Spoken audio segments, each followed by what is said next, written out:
Warning, censorship. Warning, censorship. Warning, censorship.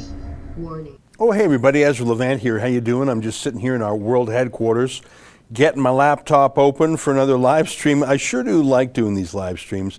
You know, they just make me stop and there's always busy work. And there's some real work here, but I like just chatting with viewers. And I know we haven't done enough of the chatting part lately, ever since YouTube canceled our ability to be super chat. So I think I'm going to be a little more attentive to that today. Justin, can you find some fun ones that come up here and there?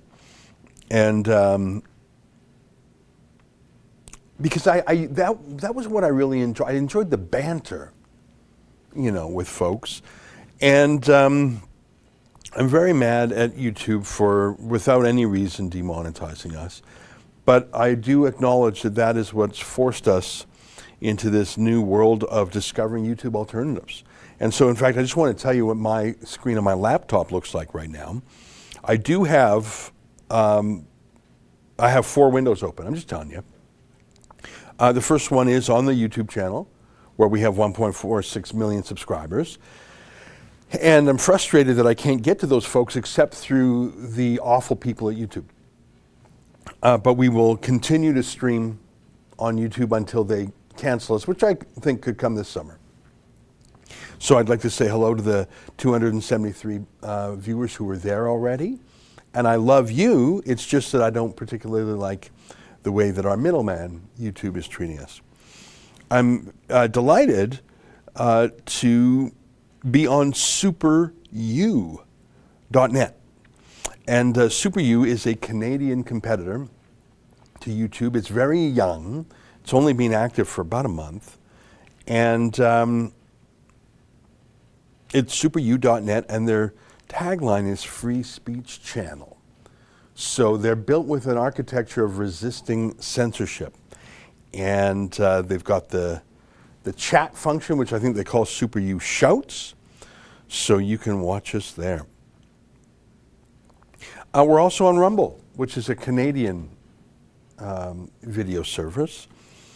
And what's so fun about Rumble is we can tell that they're not throttling us the way YouTube is, because already, for example, we've got almost 900 people watching on Rumble, and we have a far cry from 1.46 million subscribers there. And then finally, we're on Odyssey, spelled ODYSEE.com, which is a beautiful interface. There's lots of great things about Odyssey. And they run on an internal cryptocurrency called Library. I don't know if it's a utility token or a cryptocurrency. I'm not exactly sure what the nomenclature is, but it's nice to be on all of them. Anyway, so that's where we are. But most importantly, we're with you. And my show tonight at 8 p.m. on Rebel News Plus, which is what we call our paywall shows, is I'm going to go through Tiananmen Square a bit. Today is the anniversary of Tiananmen Square. And I was just telling Justin before we went on TV that I was in Tiananmen Square about a dozen years ago on the anniversary of the massacre. I was there on June 4th by coincidence, which is a shocking coincidence. I mean, seriously, of all the days of the year to be in Tiananmen Square, it happened to me on June 4th. And I was telling Justin, I remember the square was open. It would be like the big lawn outside Parliament in Ottawa, or the mall in Washington, D.C., outside the Capitol. So it's very large, and it was not blocked off, but there were undercover cops. There were some uniformed authorities, but there were undercover cops, I'm going to say every 20 feet. And you could tell that whole, like there were some foreigners, like tourists there, but pretty much the only Chinese people who were there that day were police, especially secret police. And as I was saying to Justin, when I was there, and this is a decade or a dozen years ago, whatever, you could feel the transition in China from, you know, big military trucks marked People's Liberation Army with soldiers in the back in their uniforms with the guns. You could still see some of those around Beijing and wherever, Shanghai, but you could see the transformation more towards less conspicuous policing. Police rather than soldiers, undercover rather than police, and you could already see the great firewall of China taking root. So I can only imagine what it's like now. Anyways, I'm not going to give away what I'm going to say about it. I found some very interesting things about how China is approaching the anniversary of Tiananmen Square today.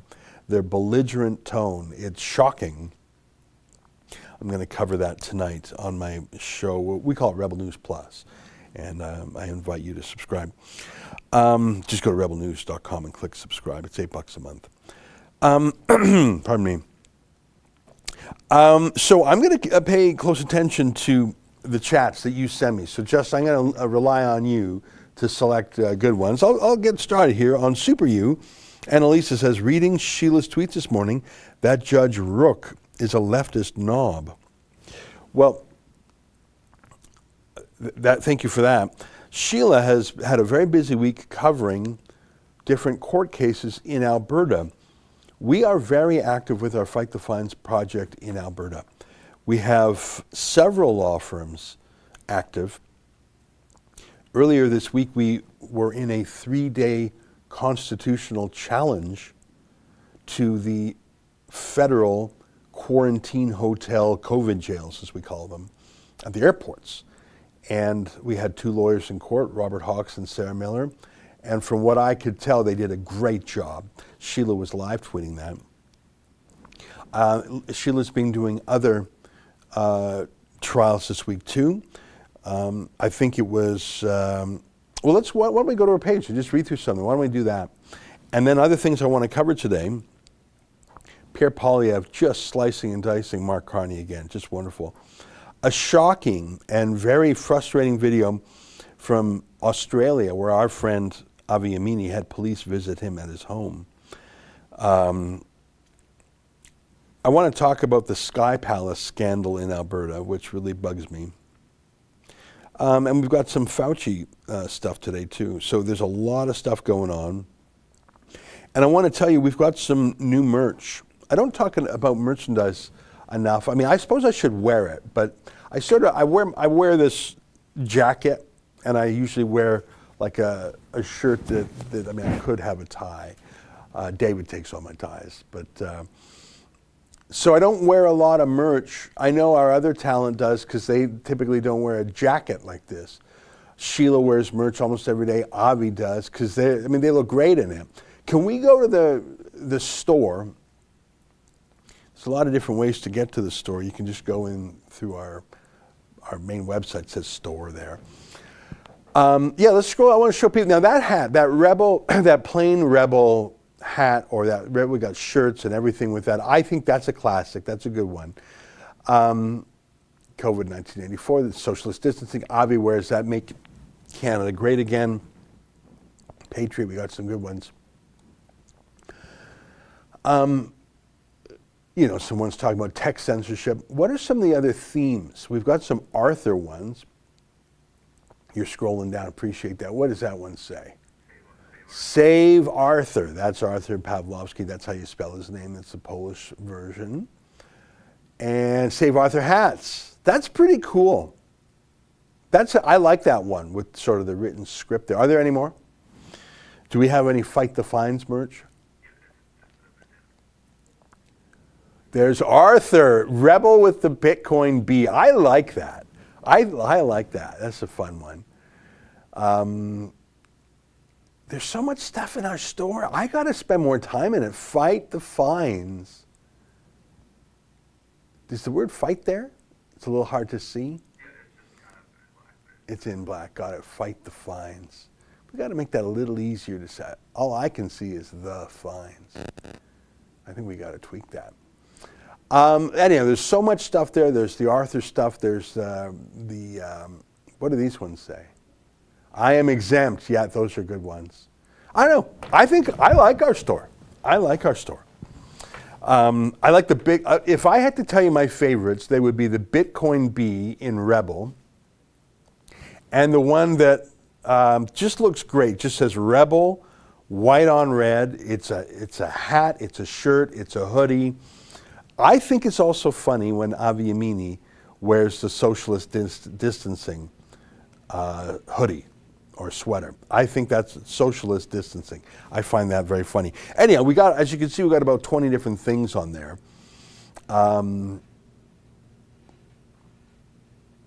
Hats. I like to make Canada great again stuff. Anyways, so there you go. Let's get back to what Sheila's doing. Sheila's in court. She's covering a hearing. Can we join her? She's live tweeting it. Let's just take a minute and catch up on some of her tweets. And then I'm going to do what I said. I'm going to go to the Pierre Poilievre stuff, the Avi Yemini police coming to his home, and I'm going to talk about the Sky Palace in Edmonton, which I find very frustrating. I'm not really going to get into Tiananmen Square because I'm going to save that for my show tonight. All right, so let's go to Sheila's Twitter page and scroll down till you get to the start of today's court hearing. Okay, right now, AHS says for Alberta Health Services is bringing an application against rodeo legend Ty Northcott, his wife, and their rodeo company before Justice Rook in Calgary, the same one that granted the secret order against Chris Scott of the Whistle Stop to stop their rodeo on the weekend. So this is bad news right away because Justice Rook made what I believe is an improper order, basically ordering every single Albertan to be restrained from doing things by saying any John Doe in the whole. You can't do that. It's called passing a law. You can't do that. James Kitchen and Jay Cameron of the Justice Center for Constitutional Freedoms are acting for the Northcotts. Kyle Fowler and John Sidner are acting for Alberta Health Service. Alberta Health Service initially wanted to have Rook find the Northcotts in contempt of Rook's May 6th order, the same one that saw the Pavlovskis, Tim Stevens, and Chris Scott arrested and held for organizing a rodeo this weekend. They're standing that down. Alberta Health Service wants Rook, that's the judge, to draft an order to allow the RCMP to stop people from entering the Northcotts' private property. Who the hell are you? At least the Justice Center for Constitutional Freedoms was informed of this application. Alberta Health Services didn't inform Chris Scott. That's what's so crazy here. You're having secret trials with secret evidence and secret court orders. It really has the trappings of a police state. Alberta Health Service has some gall. They were trying to loop the Northcotts into the May 6th order that was amended on May 13th to specifically not include anyone but those named in the first order while giving short and informal notice to the Northcotts legal team. Alberta Health Service is disgusting. Their health minister, Tyler Shandro, is disgusting. He was one of those elites partying on the Sky Palace rooftop patio last night. I'll show you photos of those later. Imagine that. Can you show me that picture right now? Just so in case people don't know what I'm talking about, because maybe it's just an Alberta thing. There's this tower. Like there's the legislature, as there is in every province. And of course the legislature was designed at a time when governments were small. So every single capital now needs a lot of extra buildings for all those super important bureaucrats and politicians. So in Alberta, you have the dome, the legislature building, beautiful building. But obviously you know, bureaucrats, they multiply like bunnies. So yeah, give me the wide angle view first. Yeah, so you can see, and one more, click one more, yeah. So you can see the dome on the left there. It's having some renos done, some scaffolding. So you can see this building that we're looking at. It's a tower, right? It's not like a super skyscraper, but I'm guessing it's what, like a, I don't know, 10 stories high. And so that's the far view. And then zoom in, go back one.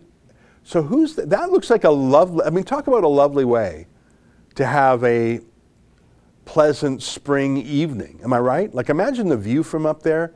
It's probably so peaceful and quiet, probably a gentle breeze. It's got that, I don't know, is that Art Deco style or something, but a very, like that is a prestigious patio. Zoom in one more. So I'm not sure if you could quite make it out, but that's Jason Kenney, the Premier of Alberta. Tyler Shandro, the health minister, is there. And there's a beautiful white tablecloth. You can see there's a setting, like this is set up, this isn't like some house party. You can see there's a table setting near where your cursor is that hasn't been used. You can see Shandro and the other guy are sitting right next to each other, the Premier. There's no social distancing. You Yeah, go back to that other image that shows a couple of people walking out. So they were all there. Now I want to tell you what the rules are in Alberta because I've read them. Restaurants were just opened only for patios and only for 4 people at the same table. So is this a restaurant? Well, it looks like a restaurant. They have a tablecloth and different settings like a restaurant. There were servants. So I think it's a restaurant. Now restaurants, you're only allowed 4 people at a table from the same family, or if you have people who live alone, a maximum 3 people at a table. So they're breaking those rules. There's a lot of questions I have, like, is this a secret restaurant? Who were the wait staff? Can other people go to this secret restaurant too? Who paid for it? Is bottle service like that normal? That's a lot of liquor. Did those guys drive home? Just a lot of questions, but I think the main one is, how can you be having a luxurious rooftop private restaurant patio experience while you're throwing other people in jail for opening up their restaurants or churches or rodeos? Especially when you appear to be breaking the rules yourself. And there's one more wrinkle I want to add. This building, it's nicknamed the Sky Palace. You can see why. It's in the capital city. It's like, that show Game of Thrones. It hasn't been on in a while. But what did they call the capital city again? Do you remember? Yeah, that's, you know what, I forget the name of the capital. King's Landing. King's Landing. And it was just so luxurious and so snooty and so abusive. King's Landing. And it was the worst of the worst. Like, it was the worst city in the whole, I'm just talking about that fantasy TV show because I know a lot of people watch that. Sky Palace. You're the king of all you survey. You're the master of it all. You can maybe even take out a telescope and look at the little people down below. Make sure they're following the rules. This Sky Palace has a terrible history. The Sky Palace was renovated at a cost of close to $3 million, just the suite at the top.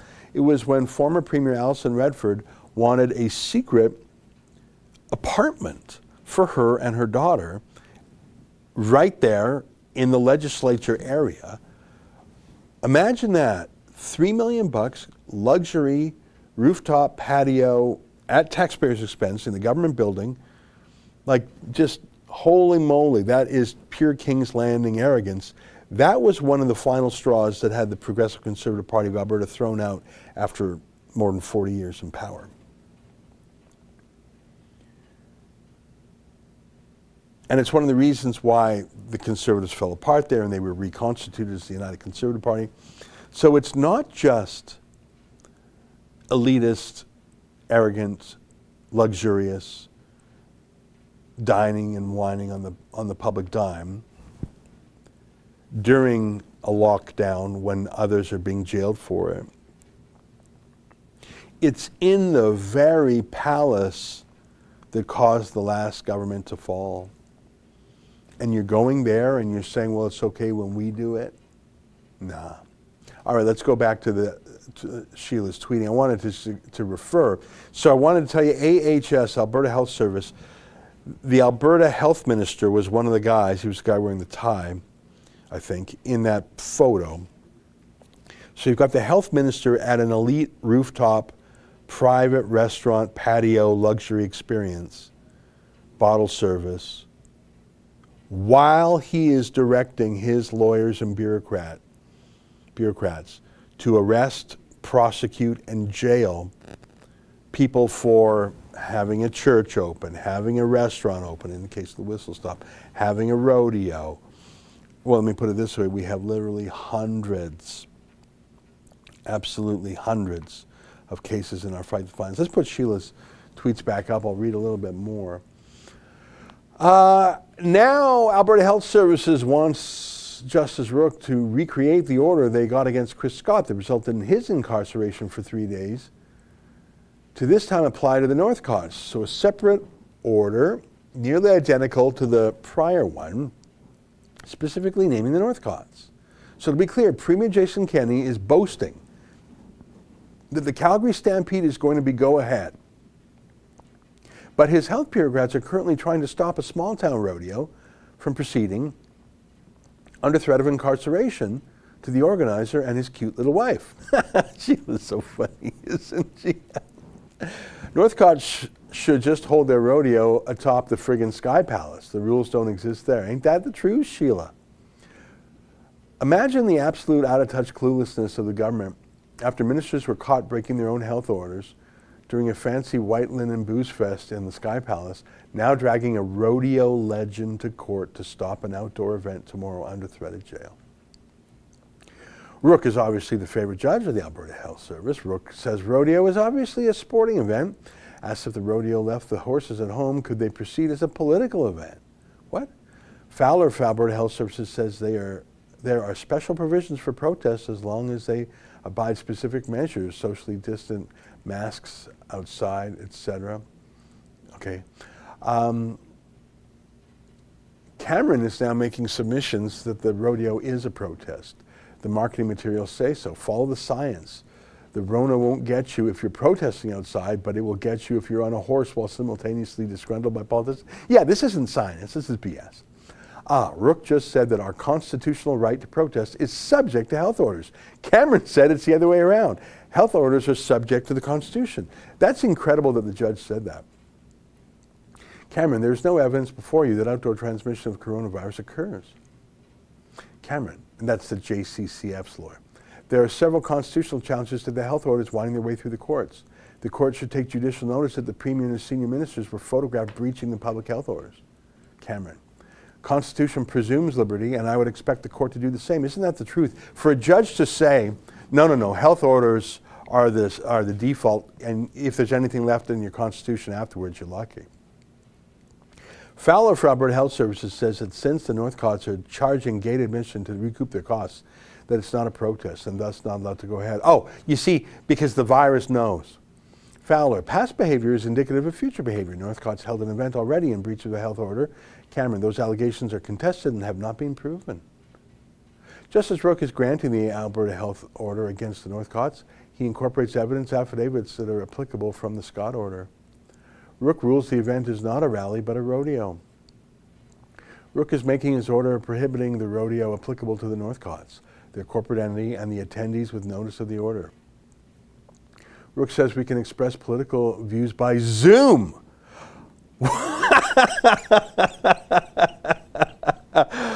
Oh my God, he must be impeached. Oh, you can have your political views by Zoom. Rook says the order against the Northcots applies to all of Alberta because of the cat and mouse game the Northcots are playing by keeping the location of the rodeo a secret. So it doesn't matter where the rodeo is. If it goes ahead, it's contempt. What an atrocious judge. A day later, and I'm currently listening to Alberta Health Service lawyers get an order that could imprison a rodeo legend, his cute little wife, and anybody who attends his protest rodeo. Stephen Delansky, that's a lawyer for the Conservatives, maybe they should have their rodeo atop the Sky Palace and we can all chill out together. Cool? This is the most miserable judge I've ever listened to in my life. Rook refuses to clarify his confusing May 6th order, says it's open to Justice Germain to interpret. Germain has said it should go back to Rook. How in the hell can anyone get to the bottom of this order? I think Justice Rook is a terrible judge from what I'm reading here. Ha ha ha, oh my God, Cameron, we need to know the exact scope of the order to be sure that it's not overbroad. Who it applies to and for how long. Any such order could apply to the Minister of Health next time he goes for lunch with the Premier. And Rook gets prickly. Yeah. So if I'm understanding correctly, the order prohibits the Northcots from engaging in any breaches of the public health orders upon threat of jail until such time as the public health orders are amended. Holy hell. No mask. Straight to jail. I think that Justice Rook's orders need to be appealed to the Court of Appeal right away. I'm frankly embarrassed for him. It's clear why the Alberta Health Services He's their preferred judge. And it's obvious that he got all prickly when someone said, oh, so the Premier breaking the rules on the Sky Palace? These are the trappings of a police state. When police barge into church services, when police arrest pastors in mafia-style highway takedowns, when pastors are imprisoned for 35 days in maximum security facilities, when judges make orders that the entire world is banned from doing something on threat of jail. That's essentially writing a new criminal law from a bench just because you're mad. And I think it's atrocious, and I'm deeply embarrassed for the province of Alberta, from which I come, whose motto, believe it or not, is strong and free. I don't think it's either these days. Let me catch up on some of the chats. Barry GTO says, Super U's awesome. Rumble, Frog Soup first. Stream, I'll be watching in Rumble. All right, we'll be everywhere. Rumble, Christie's Kingdom. We love our Rebel gear here. Raises some eyebrows, but even better, it sure starts some conversations. I think it's like a secret code. Not everyone knows what it is. Not everyone knows what Rebel is. So it's a great way. It's like a secret code. You see someone else wearing Rebel gear, they see you. Boom, you just made a friend. That just happened. Subiu Agata says, Kenny has just handed the next election over to Rachel Notley. I'm afraid he has. Those pictures are so damning. And he's digging in. Do you have the sound on tape of him saying, oh, no. Wasn't very expensive. Like, you're joking about this? This is all a ha-ha? Take a look at this. The rules. He knows it because he wrote the rules. He says we're all in this together. But as he said this many times before, the truth is that there's two sets of rules. One set for everybody else, and one set for those who hop on two elevators, ride to the 11th floor of the federal building, bring the Premier a few bottles of their finest booze. They have a different set of rules, Premier. So why won't the Premier admit that we're not all in this together? Because clearly when he's in charge, that's never been true. Honourable the Premier. Well, Mr. Speaker, is the member for Edmonton-Glenora telling me that she would never join the former Premier on the Premier's terrace in the legislature or in the federal building? Because I'm told that they socialize quite frequently there, Mr. Speaker. You know, it's the first time I've heard of, Mr. Speaker, I can assure the member that Jameson's is, it's a nice Irish whiskey, but it's not the finest. It's a budget liquor, Mr. Speaker. We patronized at our own personal expense local restaurants to support them in their takeout enterprise and followed all of the rules carefully, Mr. Speaker. The honourable member for Edmonton-Glenora. The man of the people has sure come a long way from the blue pickup and the rented motorhome that he didn't sleep in to say that Jameson's isn't a quality whiskey and he was just having a quiet, cheap drink on the roof of the Sky Palace, the most hated palace in all of Alberta. On April 8th, the Canadian press reporter Dean Bennett asked the current Premier, quote, if anybody in your caucus breaks the health rules or endorses others to do so, will you kick them out of caucus? The Premier said, yes, and yes. Does the Premier still stand by that comment, or has he changed his mind? The Honourable the Premier. Mr. Speaker, here's the rule. Up to 10 Albertans are not only permitted but encouraged to do outdoor social gatherings, to embrace the Alberta summer. I know the NDP doesn't want us to have an open summer, but come hell or high water, we are going to have an open summer, and it started with Phase 1. And I want to make a confession, Mr. Speaker. 2 weeks ago, I joined a couple of friends for an outdoor picnic lunch. We patronized a great Calgary restaurant, a great Greek restaurant, Mr. Speaker. You know, I don't think he gets it. I don't think he realizes that this is not. You don't litigate your way out of that photo. You don't say, "Well, I object to point 14B of your presentation when you say that Jameson's is a fine liquor. In fact, it's a budget liquor. I just Googled it. It's $35 in Alberta. Okay, fine. I'm not a real drinker, but you know that's not $100 booze, but it's not a $10 bottle of Plonk. But you know what? If that's your argument, you don't understand what's going on here. It reminds me of the tone-deaf response over Christmas when a vast swath of the United Conservative Party caucus thought the rules against travel only applied to little people, so they all went to Vegas and Hawaii and whatever, including the Premier's own Chief of Staff who jetted off to London, England.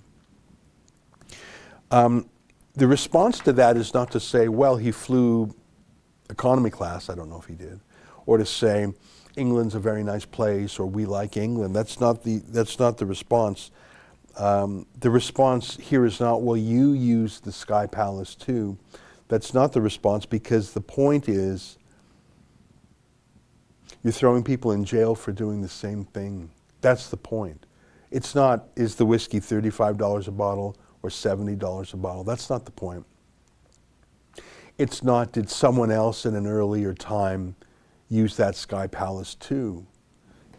It's, you are throwing men and women in prison for up to 35 days. Your lawyers are in court right now prosecuting people who dared to gather, and you broke those same gathering rules, and a joke about, you know, you did it too, that's not going to work.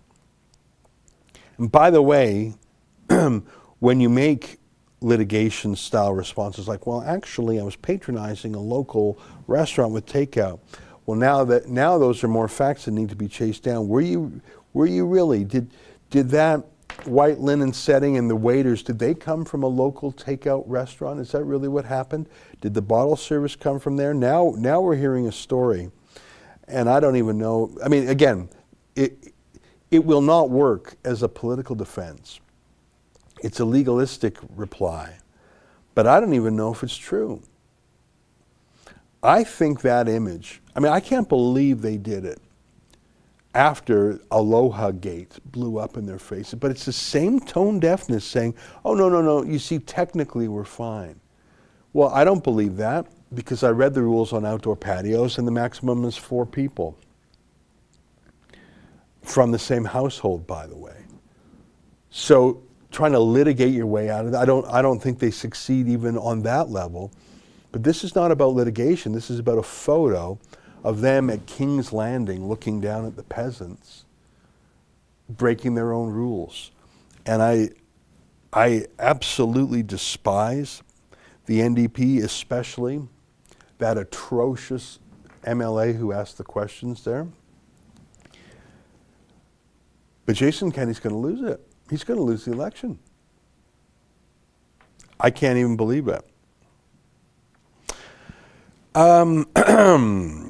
Celtic Mutt. Hi, how can I follow up on an email I sent Rebel about doing a partnership with you and on my Redbubble site? I offered to donate 50% of my proceeds in exchange for on-air shout-outs.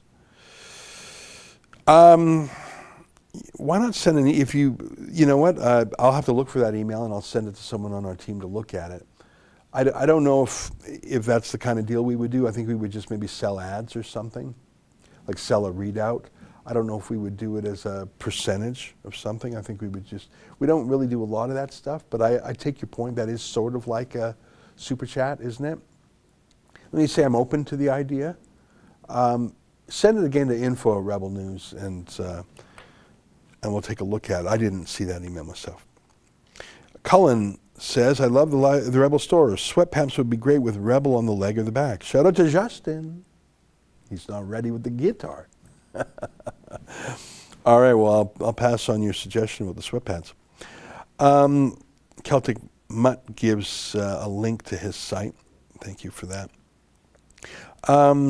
Rumble, Share 21, heck, we need Ty running Alberta. Yeah, you know what? Again, like, look, the left is against Jason Kenney, always will be, always has been. The public health deep state's going to be about Kenney. Kenney already was in a fight against the doctors. So he's got all those natural enemies, most of Edmonton, the public health deep state, etc. So why are you demonizing what's left of your base? Lockdown skeptics, freedom-oriented people. You're taking on a cowboy legend in Alberta? I don't know. It just seems odd to me. Super U, Zenax says, Rook shouldn't be a judge. Rook clearly has no understanding of the Constitution and clearly biased. Well, you have the information I have, but if he was saying you have whatever freedoms are left after a health order. No, no, no. It doesn't work that way. There is no pandemic exemption or exception in the Constitution. Rumble, Dr. Phi Sai, I was hoping the government in Alberta would be different than here in Ontario. It was until about 6 months ago, and then something snapped. And then they just went from the freest to the worst. You know, they didn't have curfews like in Montreal, but they've literally jailed 3 pastors. Rumble, Traced D. Holy F., a judge in Alberta, just said an unelected health bureaucrat and their desires are above the Constitution and Charter. Yeah, that's how I took Sheila's report as well. Tim Burns on Odyssey, Kenny is political dead man walking. Yeah, now his response, his cavalier response, it sounds like he doesn't know it. It's just how it sounds to me, like you're joking at all about this. You're being slaughtered out there. And your reply is, well, actually, Jameson's is only $35 a bottle. Actually, it's not the fancy. That's how you're going to take the stinger out here. That's how you're going to change the emotional tone here, by haggling over whether or not it was a luxury dinner. You were on the Sky Palace with a white linen catered servants bottle service dinner that is illegal for anyone else in Canada to serve or buy, in Alberta, sorry. And your excuse is, well, no, it was actually only $35 a bottle, so your whole point is moot. If that's where you are, you don't understand where you are. I find that crazy. All right, well, I'm really grateful to Sheila for being in the court. And there are good things going on in the courts and terrible things going on in the courts, so we try and cover them all. And in many cases, we try to help. We are crowdfunding so many legal actions, more than 1,000. I know you'll find that hard to believe, but it's true. Some of them are small and some of them are big. Some of them are just someone with a ticket and fight to find. Some of them are constitutional challenges. We just finished 3 days on the COVID Jails Challenge. We have the Saskatchewan Anti-Gathering Challenge coming up. And I can tell you that I am in daily conversations with more lawyers about new constitutional challenges that we need so badly. It's funny, I got, who was it who said,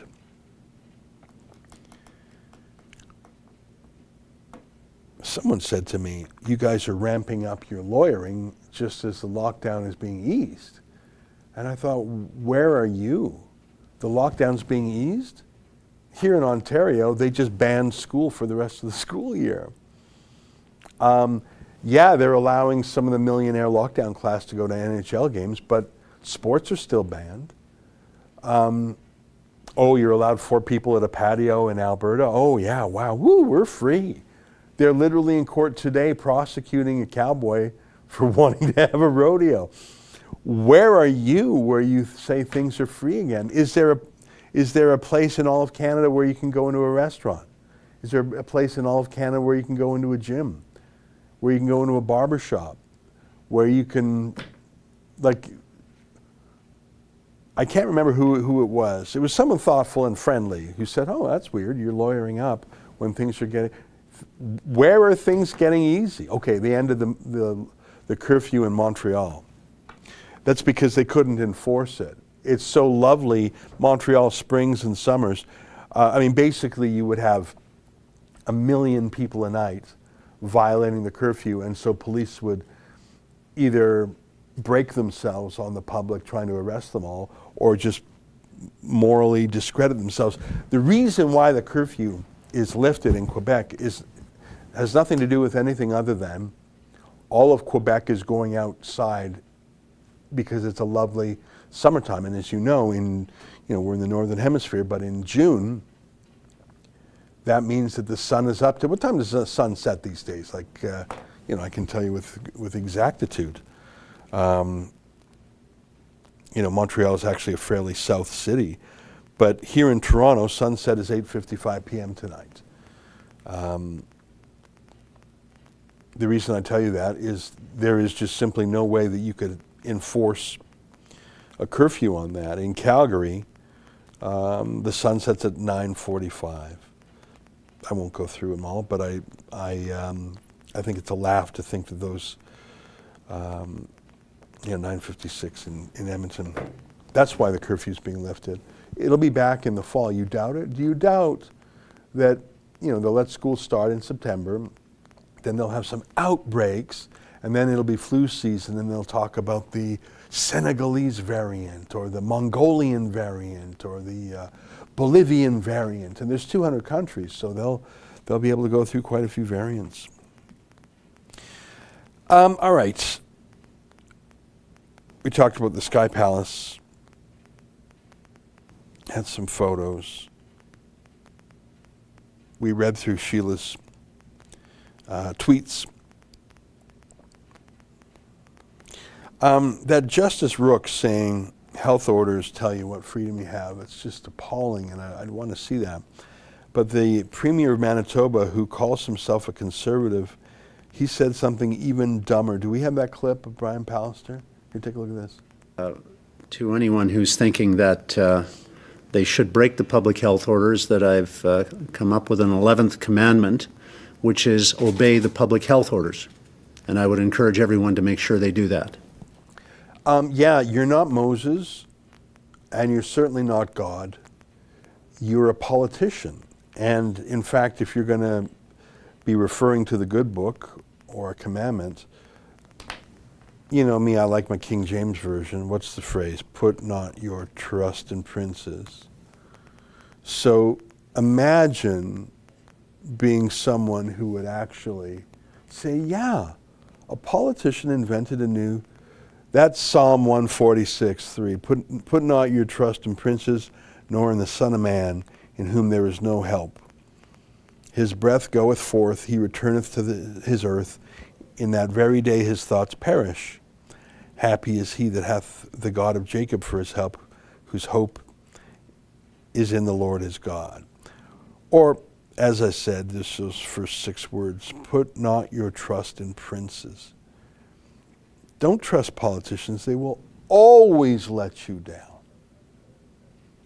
But normally you don't have a politician quite as arrogant as that premier saying some whimsical, capricious, ever-changing, unscientific, political exemptions for all my friends, exemptions for hockey teams, exemptions when I say so, unelected, unaccountable bureaucrat, that should be treated like a commandment in the Bible?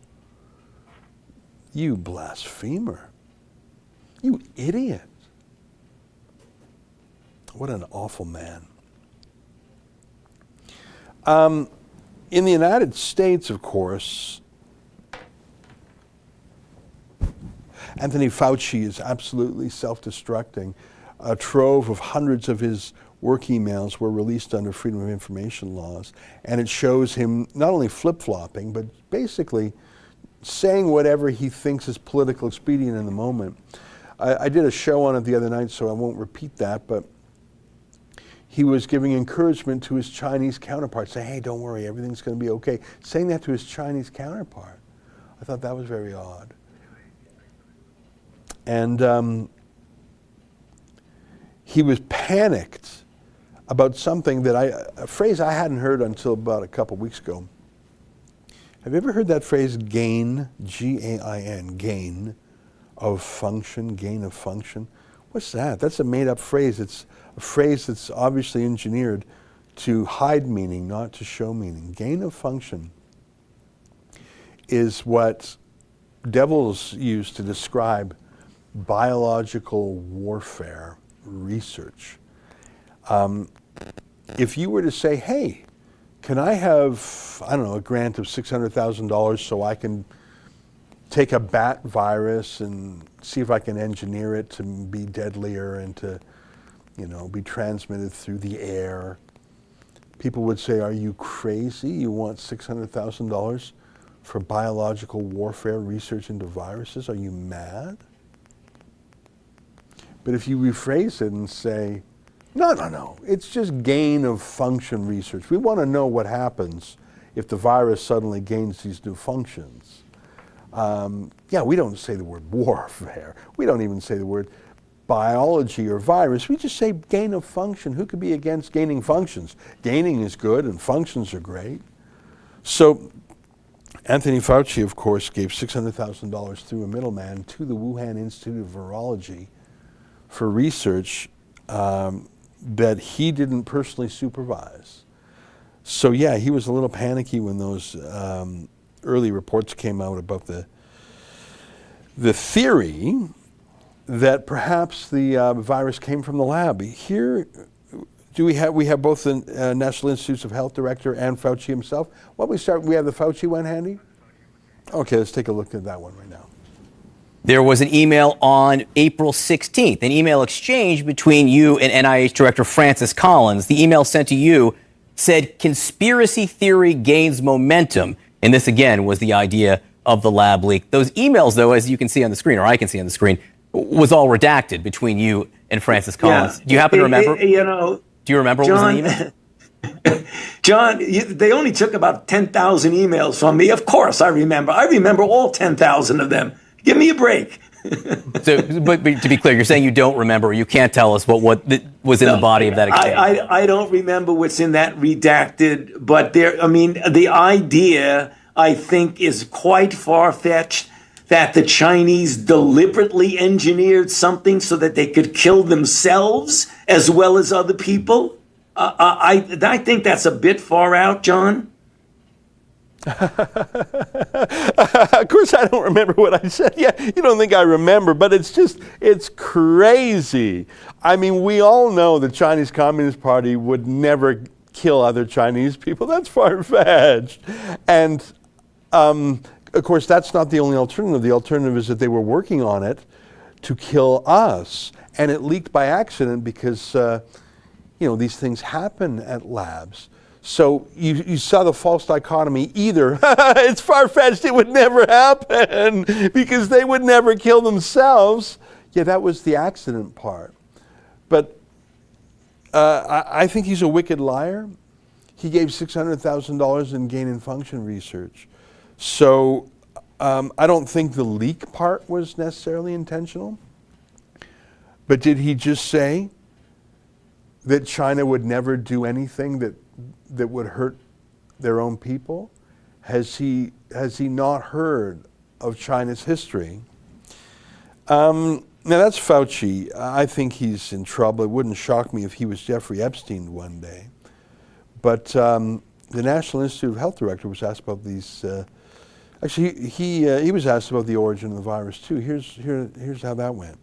Here, we all agree that it's very important to put COVID behind us. You and I have talked about vaccines, we've talked about research, but now more and more, I think it's really important that we drill down because we don't want this to happen again.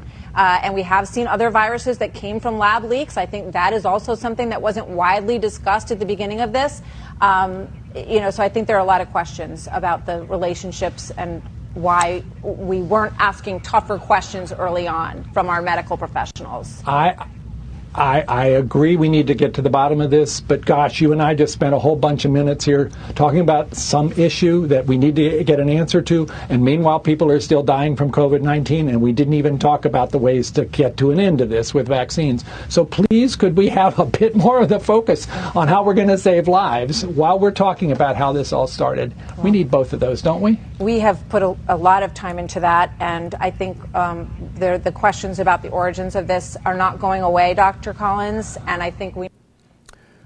So he just doesn't want to talk about it. I mean, come on, guys, we got to put it behind us. I mean, no point dwelling on the bygones be bygones, right, guys? Did China write those talking points? Did China come up with them?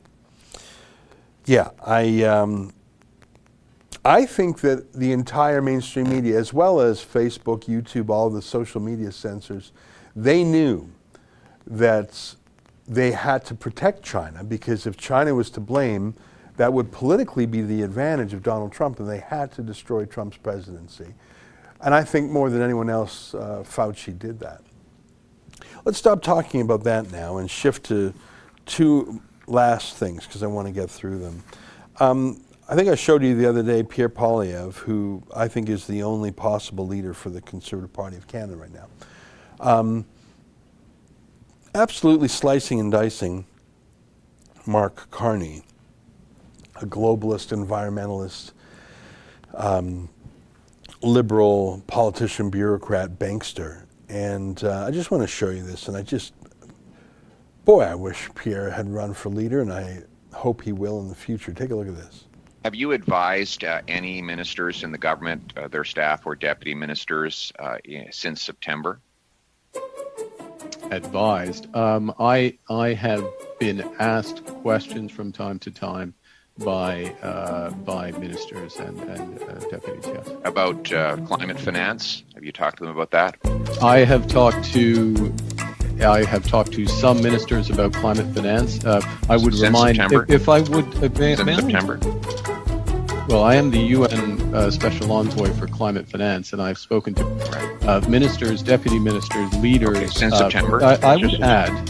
Sorry, you seem to be dodging the question. I don't know what you're hiding there. Is it since September? Mr. Poilievre, I began with yes, so that is not a dodge. Okay, good.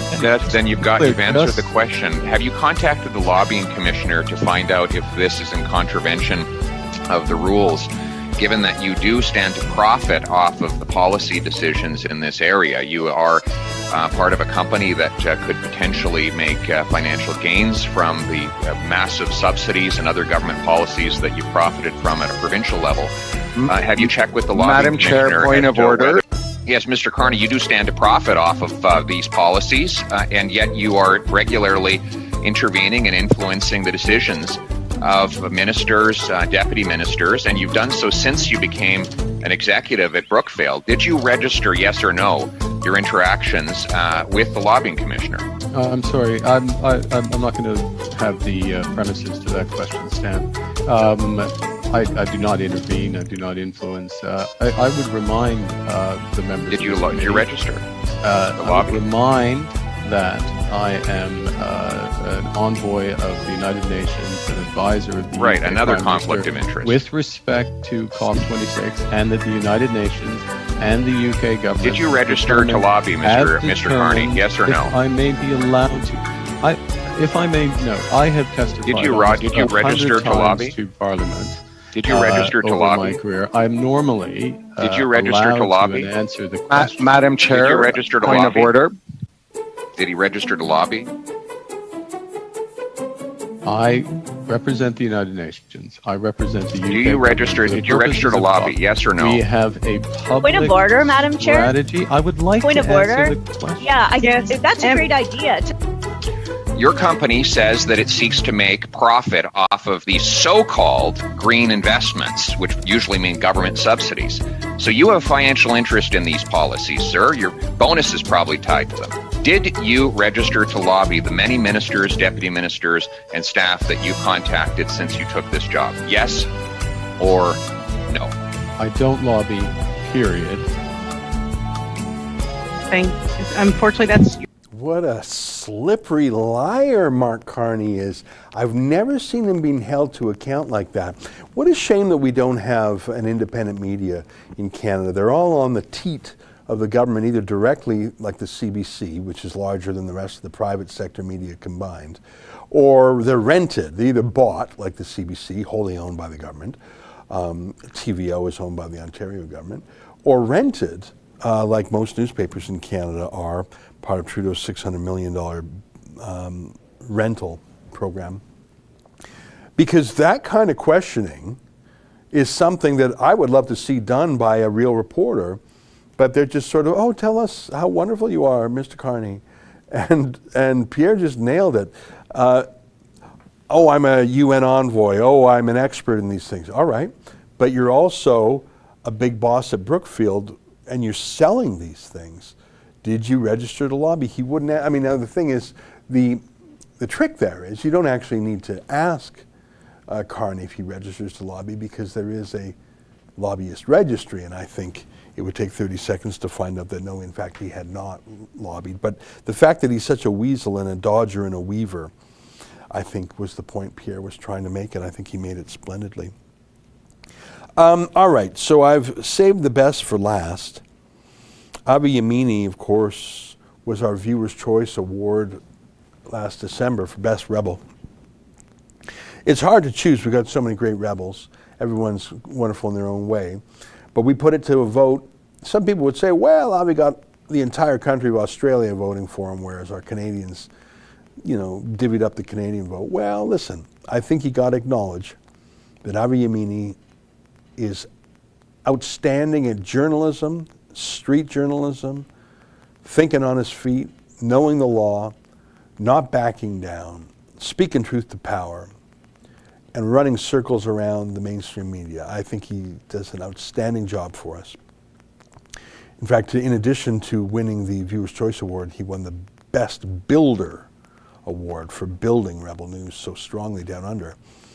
And I want to show you how the police react to that. Our viewers love it. Our viewers in Canada and around the world, and our many viewers in Australia, they love it. The police shouldn't care. What do police care if someone shows the news? What do they care? Well, they care if they're the news and they're behaving badly. That's why they care. If police are behaving badly, they don't want someone to film it. And Avi films it, and he doesn't turn his camera off, and he stands his ground. And so the police have this terrible move in Australia of going to your house at night and to spook your family, to scare you, to make you feel unsafe at home. Here's Avi's clip. What's this? Hi Avi, my name's Alex, I'm from Dandenong Police Station. Just got a letter here for you from the Assistant Commissioner. Just in relation to the protest tomorrow, mate. What's your name? First Constable Alex Lyons from Who we got here? So this is a letter to, what's it about? It's in relation to the protest tomorrow, mate. Yeah, so what's the letter you're sending me from the Commissioner? The contents are for yourself to have a read. Why is he sending me letters? What's that? Why is he sending me letters? We've got several. What time is it? It is 8:30, mate. We've got several letters to deliver, so we're going to be off. Are you going to Channel 7, Channel 9? Are you going to Channel 10's house tonight? Sorry, mate. When so why are you coming to my house to deliver me a message about a protest tomorrow? Because that's what we've been advised to do by the Commissioner. So he advised. Where are you from? Dandenong. We're all from Dandenong. You're all from Dandenong. So the Commissioner asked you directly to come to my house, a journalist, and to give me a letter warning me what? I don't know. It's in there. You got to read it, mate. So that's all. We've just been asked to serve the letter, mate. That's all. And what's your name, miss? What's your name? Constable Chrissy Flavey. All right. Please don't come to unless you go. Are you on your list tonight? Is Channel 7, 9, or 10? Haven't gone through the entire list, mate. Do you mind looking at the list and letting us know? I think the public would like to know. The public would like to know if you're going to Channel 9 and 10. Be careful. Yeah. Shame on you. Trying to intimidate journalists. Look at that. Let me make one thing absolutely clear. I'm not going to be intimidated by any cops. I don't care if the Commissioner, the Assistant Commissioner came himself to deliver that message. I'm going to be there tomorrow to do my job as a journalist for Rebel News. You can stand with me at standwithavi.com to stand against that thuggery, that authoritarian communist behaviour here in Melbourne, Australia. Stand for the freedom of the press. Stand with me, standwithavi.com. We're in the Supreme Court at the moment, and we're going to add this to the case. I'll see you tomorrow at the protests. First of all, isn't he good? Kept his calm. I want to make a confession here. Now, I don't know what I would have done in that circumstance. Justin, I think I might have used a bad word. I mean, I'm famously polite, but I have my limits. If someone came to my house, my home, in the dark at night at 8:30 p.m. with 3 cops with guns to my personal residence to try and scare me off from covering something, I don't think I would be my normal, extremely polite self. Justin's laughing because he knows I occasionally, like once in a blue, like maybe like Halley's Comet, once every 80 years, I might use the odd profanity, like I might say darn it or something. Oh, fudge. Yeah, I would be inventing new swears. I would be putting swears in combinations that make no biological sense. I would be swearing in multiple languages. So Avi kept his calm. He did say shame on you, which I think is the least he could say. He was not afraid. He asked them for their names. He didn't run away. He walked to them. They ran away, didn't they? Oh, I can't tell you that. Oh, that's secret. Oh, I gotta go. I gotta go. Okay, we're gonna drive away now. They ran away. Those cowards ran away. Avi chased them away, but then look at the presence of mind he had to film the whole thing and then to say, we're gonna add this to the lawsuit. Because I don't know if you know, go to standwithavi.com. The police keep harassing him. They've slammed him to the ground. Can we scroll down to the video where they actually slam him to the ground? Yeah, he's been arrested. They've arrested him so many times. So we're suing him in the Supreme Court. It's probably the very first, yeah, there's a copy of the lawsuit. Is that the one there? Can that, if we click on that, can we see the, yeah, like pump that up. Like look at that. He's just peacefully reporting. A cop says, arrest this man, and he laughs and he says, for what? And then boom, they just come in, like he can't even believe it. I am media. I'm media. Like what was that for? I've got my permit in my pocket. My permit is in my pocket. So we're suing, I'm fine. We're crowdfunding the lawsuit to sue. I work for Rebel News. I am lawfully here. They keep doing that to him. They threw him in the back of a police van. Remember that? I wonder if that's still on that same page. They threw him in the back of a police van, but they didn't take his phone away from him. I don't know if you remember that, Justin. So he contacts us from the back of the police van, like he's in the van. And he contacts us. So we send out an email. Literally, he was in the back of the van communicating with us. I think he's been arrested 4 times.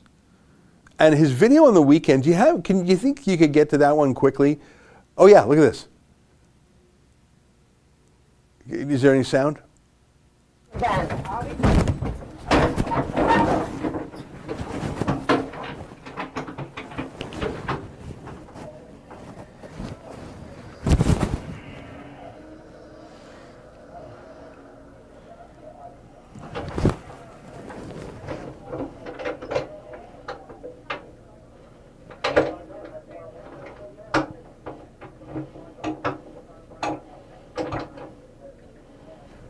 I'm right now in the back of a police car. I've been arrested. That was the moment I made that video for you from the back of the divvy van, and I had no idea what was going to happen. From the bottom of my heart. Unbelievable. What was there, like 10 cops there? Hey man, back the blue. Woohoo! Hey, you conservatives, you're going to support the police, right?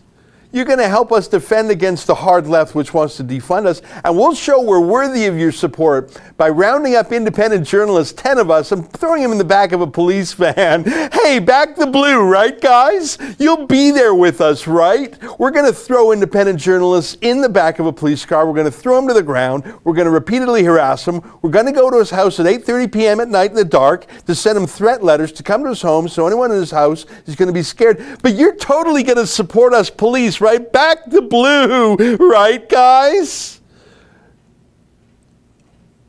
The police have murdered their reputation. 100 years to make a reputation in some places, destroyed in less than 100 weeks.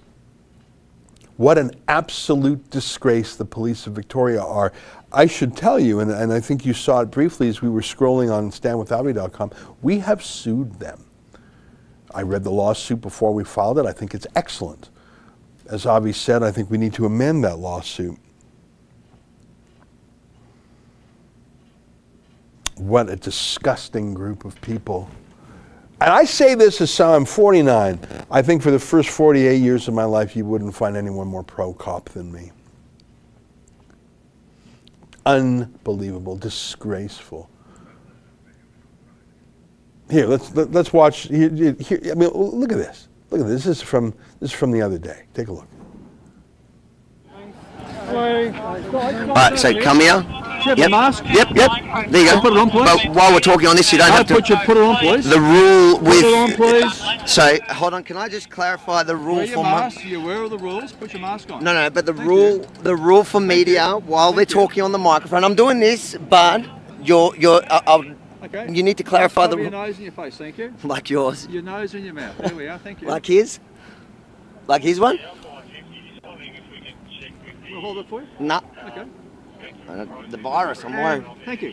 So hold on. That's all we require, mate. That's fine. No, the rules here, so let's just clarify. The rule here for media is while you're talking on the microphone, you don't actually... Cover your nose and your mouth. Okay. You are not accredited media. Sorry? You are not accredited media. I'm not... You're saying I'm not accredited media. Show me your accredited media pass issued by Victoria Police. And the Victoria Police actually told us that they've cancelled... Can you produce your accredited media pass... Come around here. ...issued by Victoria Police? So Victoria Police told us... Cover your nose and your mouth. No. So wait, so you're saying if I have an accredited media pass by Victoria Police, I don't have to cover my nose and mouth while talking on the microphone? What I'm saying is you are not accredited media. By Victoria Police. I am accredited media, not by Victoria Police. Victoria Police told us they cancelled... Victoria Police told us they cancelled the program. Accredited media by Victoria Police. Put your mask over your nose and your mouth. No, hold on. Over your nose and your mouth. Thank you. No, hold on. No.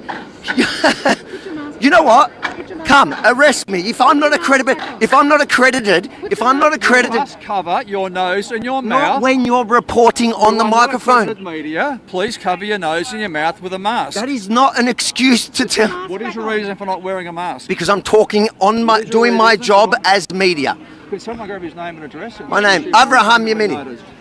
Abraham. Okay, He's saying here that now I am not accredited media, so that's why while doing my job, well, yeah, I do.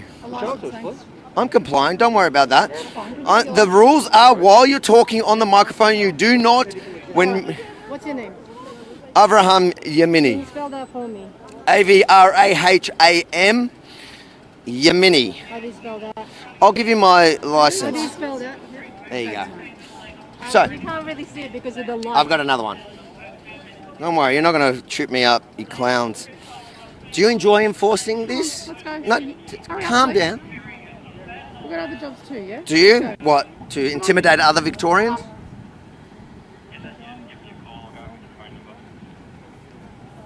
I hope you're proud. That's why you signed up to the police force.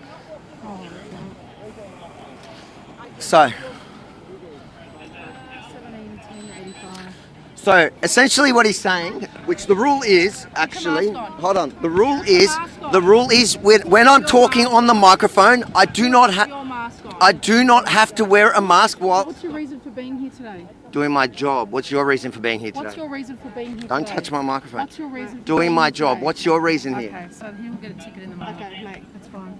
You're going to need to move on, I'm yeah? getting it. No, I'm not moving on. I'm doing my job. I'm media. This is my job. Where's your media ticket? What do you mean media ticket? You need to have a media pass. No, you don't. You actually do not need a media pass to come to protest. No. Victoria Police said that they're not issuing them anymore. Breaching the directions. Send me a ticket, mate. That's okay. Now, it's time for you to move on. I'm not moving on. It's time for you I'm to here move to do my job. You can't pick who the media is in this country. You don't get to decide. Not moving on. Okay. All right.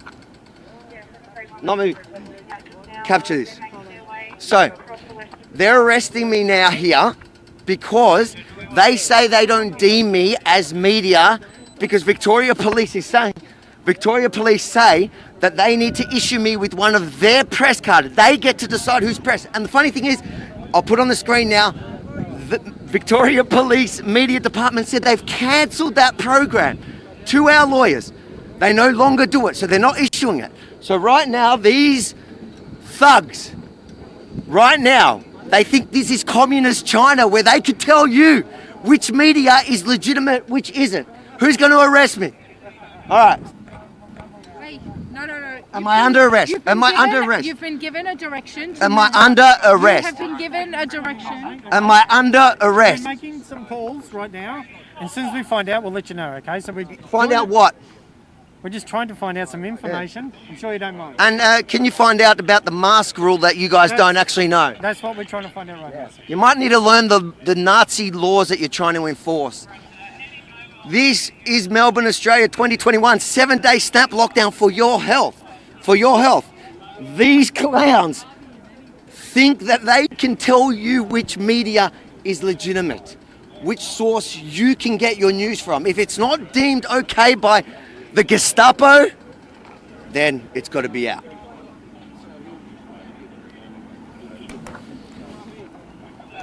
Hey, mate, you all right?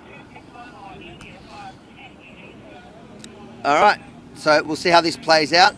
We're not going to be intimidated, and this is why we do what we're doing.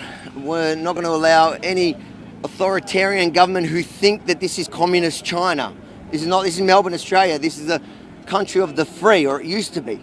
That's why we need to stand up. For those of you outside of Australia at the moment, understand there is 5 coronavirus cases today in Melbourne, and that's why they're detaining journalists that they don't like, those who are critical of the government and the police brutality we've seen over the last 3 lockdowns for your health. As you know, we have Victoria Police in the Supreme Court as we speak on already 3 plus the 2 previous unlawful arrests. Now, today we're possibly going to have to add another one, but with your help, we don't care. We'll add it on, we'll keep fighting all the way to the High Court if we need to. Standwithavi.com. Help us out.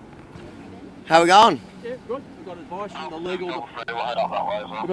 the legal department that Rebel TV is an international company, and it is mainstream media. The cameraman's required to wear a mask. Your security fellow here has to wear a mask if he's not exempt. He's exempt, yep. That's fine, no worries at all. That's fine. And do I need to wear a mask? Not while you're talking on camera. Oh, so can I just get that apology on camera? Well, all I'm saying is... Can I get that apology? Because what you just did to me and I've given you a direction. And can you say sorry? Say one word. Say sorry. I've given you this. Say sorry. From the legal department. Say sorry. It's one word. You were wrong. Okay, I was wrong. Thank you. You can wear your mask. Say sorry. You can Say sorry. Without wearing a mask. There you go. They'll never admit. That's why we're in the Supreme Court. Standwithavi.com. That's why we're suing them. Because they keep playing this power trip on civilians that can't stand up for themselves. But I, with your help, can stand up with myself against this abuse of power, including her. Get her face. Yeah. See ya. See you in court. You know what? You can't make that stuff up. They pick on citizens that can't fight back. But when you fight back, the power of the people, we win. Boy, he's good. Boy, he's good. He knew his stuff. You know, again, I don't know if I could have got through that without using some colorful language. He called them clowns and Gestapo. I think they got off easy. I just can't, I have to make one remark. Look, I'm fat. I know it, okay? It's, you may not know this. I got a secret. I'm coming out of the closet today. Guys, you may not know this. You've been watching me for 6 years. I want to tell you something about me you may not know. I'm fat. I'm portly. I'm plus sized. There's a lot of me to love. I'm husky. Big boned.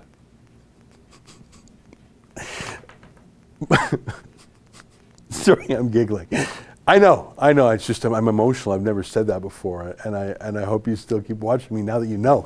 But when I see a cop, like, what is with super fat cops these days? I see the Toronto police force, on average, has probably gained 20 pounds during the pandemic, and that lady cop there, extremely fat. And the only reason I say that for 2 reasons. Number one, I'm fat, so I can call other people fat. It's like, holy mackerel. Like, how are you going to catch someone who runs away, right? You're going to get like one of those mobility scooters? Woo, woo. Does she have like a mobility scooter with a siren on it? Meep, meep. Come, and it's battery powered, so it slowly slows down. Now the reason I can say that is because number one, I'm fat, so it's like Eddie Murphy or Chris Rock can use the N-word, and rappers can use the N-word, and other people can't. The fat community can call other people fat. But it's relevant to policing, because policing includes a physical component. We talked about this before. It's one of the things they did to stop the nepotism in policing. I mean, in Plunkett, in Tammany Hall, New York, the mayor changes, every cop changes, because they just hire friends and family of the party bosses. One of the things they did was bring in rules. You had to be 6 feet tall. You had to be 180 pounds. You had to, like, you had standardized tests so that, yeah, they were going to hire their friends and their brothers and their cousins and all that, but you had to have some strength to be a cop. It was actually brought in to limit the nepotism. Don't tell me that cop could pass a physical. I don't believe it. Come back, come back. And I'm allowed to make that joke because I've come out of the closet today. You may not know this about me. I've struggled with this secret for a long time. I didn't know the right way to tell people.